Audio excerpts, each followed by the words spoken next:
भैया, प्रतीत होता है हम विजयी हुए। हनुमान जी ने इंद्रजीत को धराशायी कर दिया और आपने दशानन को हार कर लौटने पर विवश कर दिया। हमारी वानर सेना भी राक्षस सेना पर भारी पड़ी। भय के लिए भयंकर हैं। हम सब आपके रुद्र हैं। हम शंकर हैं। जय श्री राम। मेघों को देखकर वर्षा की आस लगाना उचित है लक्ष्मण, किंतु वर्षा से पहले अच्छी फसल का उत्सव मनाना मूर्खता है। रावण कोई सरल योद्धा नहीं, सामर्थ्य है उसमें और शौर्य भी, और अब पहली पराजय का दंश भी सहा है उसने। घायल सिंह है वो, लौटकर अवश्य आएगा। उसका मौन किसी बड़ी योजना का मनन है। किंतु भैया, अभी तो हार कर लौटा है वो, और उसकी सेना भी तो दिन भर की थकी हुई होगी। राक्षस है वो लक्ष्मण, उनके आक्रमण में अधिक समय शेष नहीं। मैं आपसे सहमत हूं श्री राम। अंधकार बढ़ रहा है और अंधकार में राक्षस दुर्जय हो जाते हैं। तो अब क्या करें भैया, आदेश दीजिए।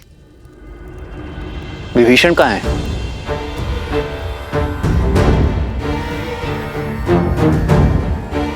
नल, नील,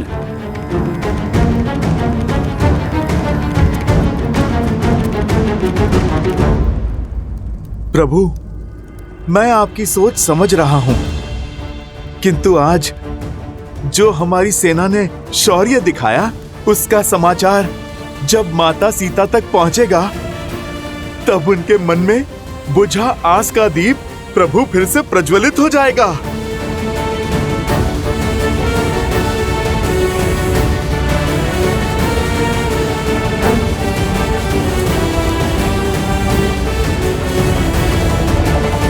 सीते, सीते।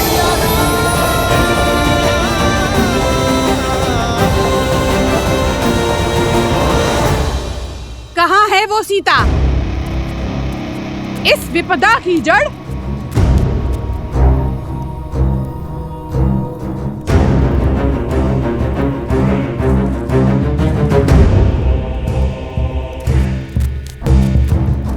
आज तुम्हें मारकर राक्षस कुल पे आई इस विपदा को सदा के लिए समाप्त कर दूंगी।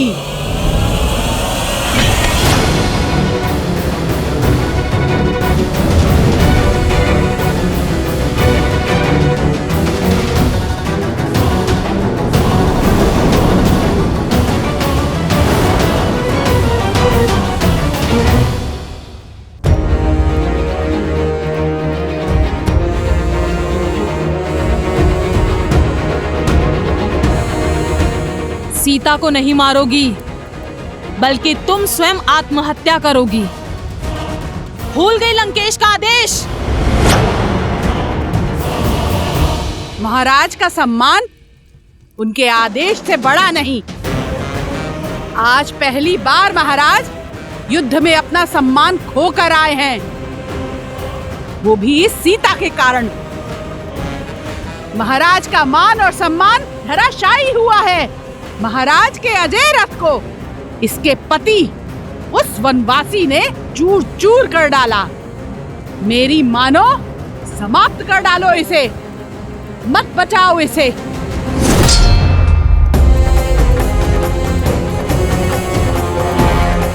इसे नहीं, तुम्हें बचा रही हूं। अगर इसे कुछ हुआ तो लंकेश तुम्हारी हत्या कर देंगे। समझ नहीं आता तुम्हें? क्षमा कर दीजिए, क्रोध में अपना कर्तव्य भूल गई। मन में क्रोध को नहीं, प्रेम को स्थान दो, क्योंकि जब मेरे श्री राम लंका पर विजय पताका लहराएंगे, तब तुम्हारी आंखों में केवल क्षमा की आस होगी। समय रहते पश्चाताप कर लो, तर जाओगी। मूर्ख हो या फिर भोली, ऐसा कभी नहीं होगा। संसार में अगर भय है तो सिर्फ लंकेश का, वर्चस्व है तो सिर्फ इंद्रजीत और कुंभकर्ण जैसे वीरों का। तुम चाहे जितना टालने का प्रयास करो, श्री राम का अंत निकट है।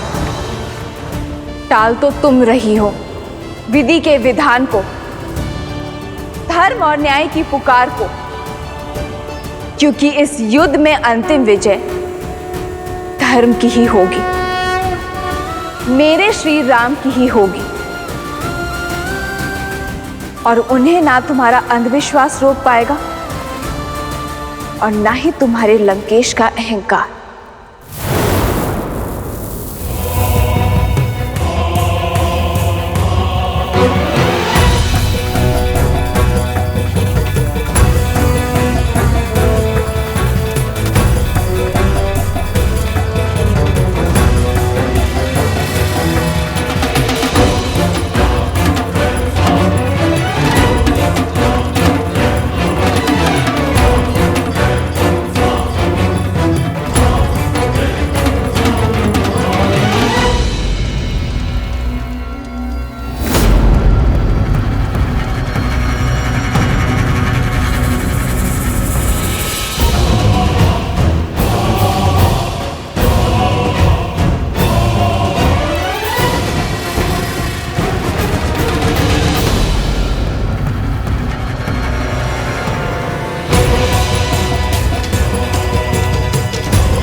देवी निकुंभला, आपने सदा ही अपने इस भक्त को रक्षित किया है, किंतु आज मुझे केवल आपकी रक्षा की आवश्यकता नहीं,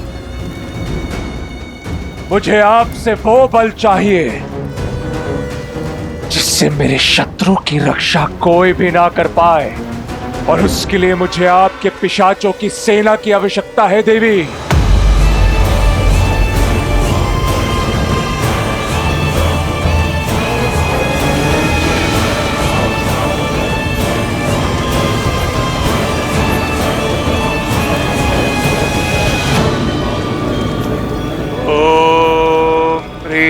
निकुंभले शत्रुस्तभ्य पाद्य बाद्य फट। ओम ह्रीं निकुंभले सर्वशत्रुस्तंभ्य बाद्य बाद्य फट।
आपका संदेह उचित है प्रभु।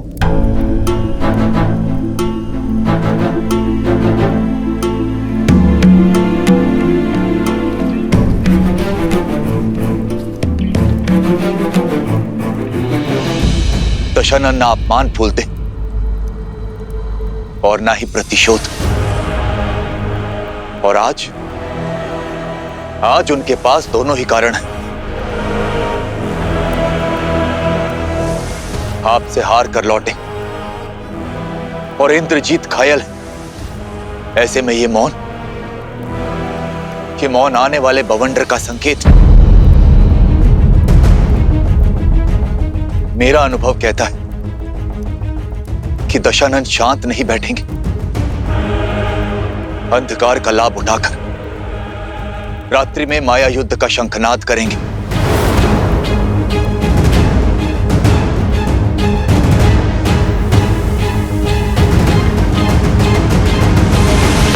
हमें शत्रु की माया का उत्तर देने के लिए सज्ज रहना होगा।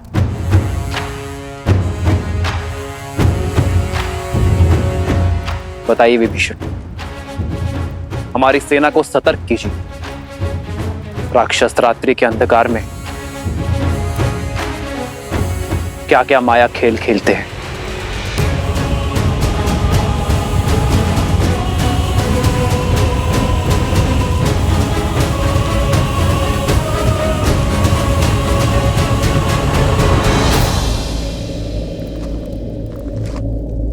माया युद्ध एक ऐसी कला जो आप सबकी सोच से भी अधिक भयावह है। अब तक आपने युद्ध भूमि में जो भी देखा वो केवल एक प्रस्तावना थी।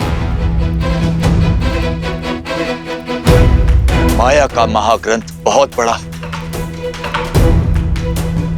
माया के प्रयोग से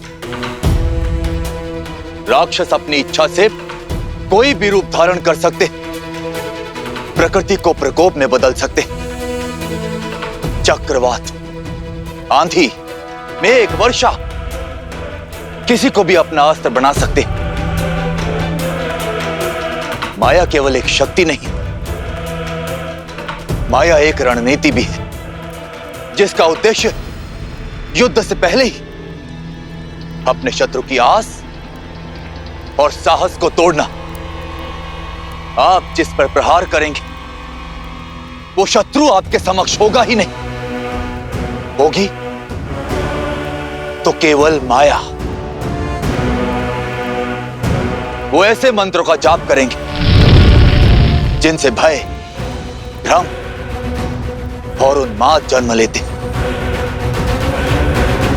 भूतों और पिशाचों का सहयोग मिलता है उन्हें। इसलिए माया युद्ध को कम आंकने की भूल ना करें। दशानन हर युद्ध केवल बल से नहीं जीते, माया का बहुत बड़ा सहयोग लिया है उन्होंने। आपका परम मित्र माया के वश में आकर आप पर प्रहार कर सकता है।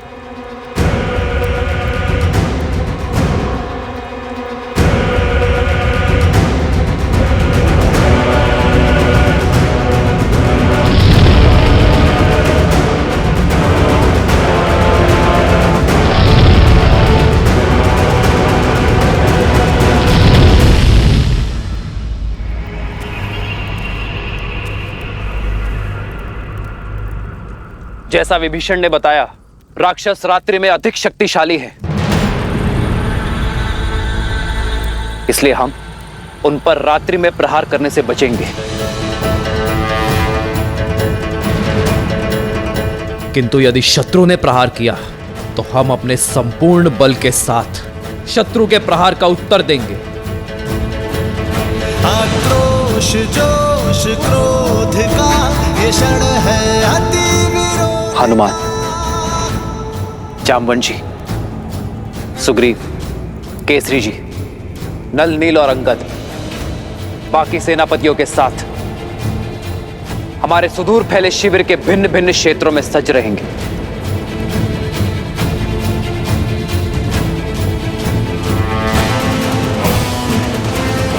और मैं सेना में सबसे आगे ऐसे स्थान पर रहूंगा जहां आवश्यकता पड़ने पर हर टुकड़ी तक मेरी पहुंच हो।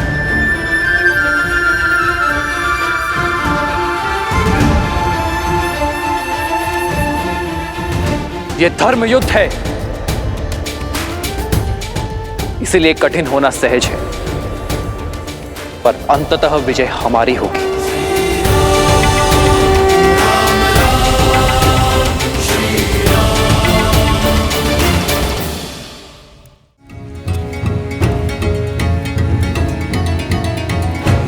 प्रभु, इस माया के काट का दायित्व आप मुझे दीजिए। मुझे हनुमान के बल पर पूरा विश्वास है कि वो हमारी माया से रक्षा अवश्य करेंगे, और मैं माया के सबसे बड़े सहायक अंधकार से लड़ने का दायित्व अपने सर लेता हूं।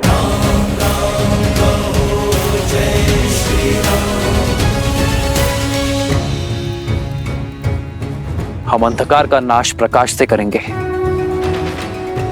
पावन अग्नि को प्रज्वलित करेंगे, अपवित्रता का सर्वनाश करेंगे।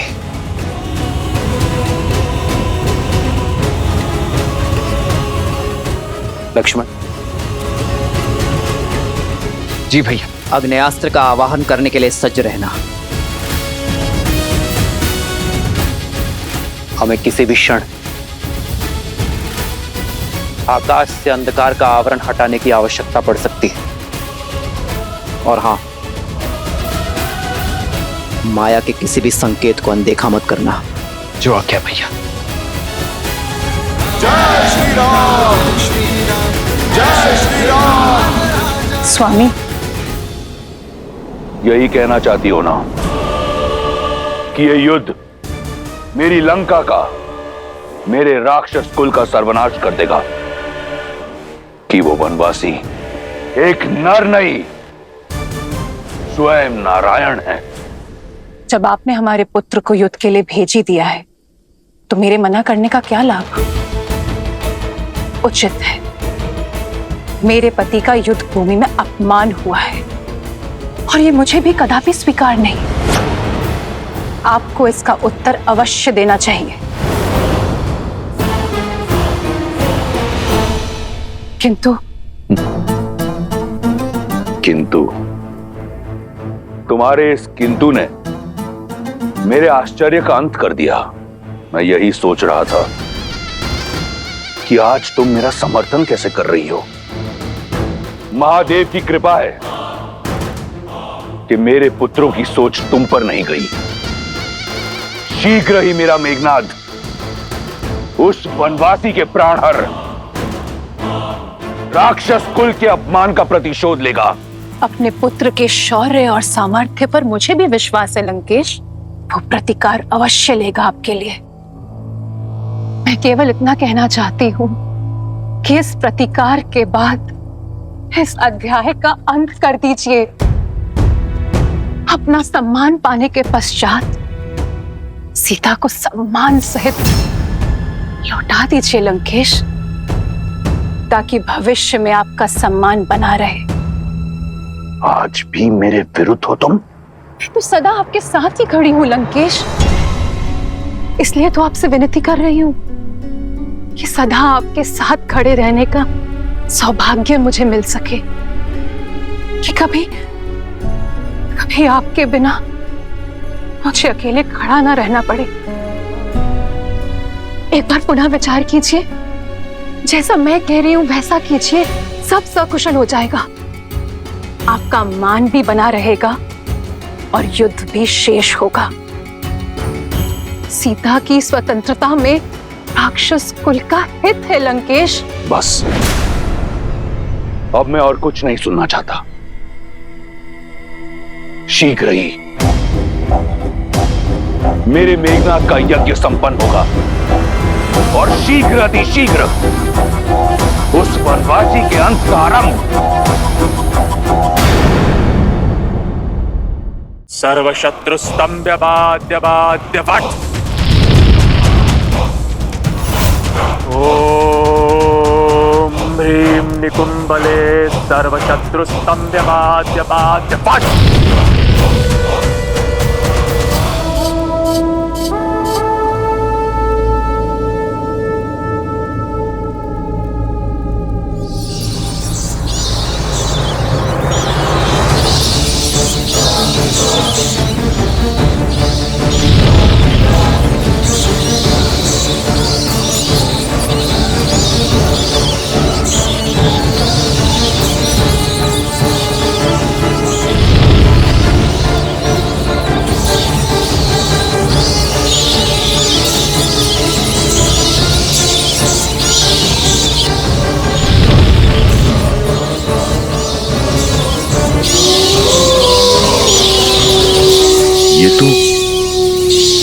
चित्कारों की रुदान की आवाज है।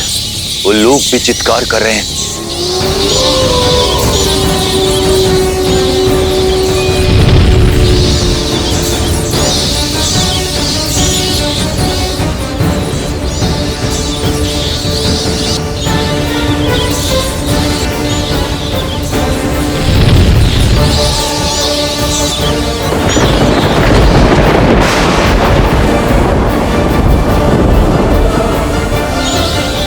गिद्धों का आसपास मंडराना,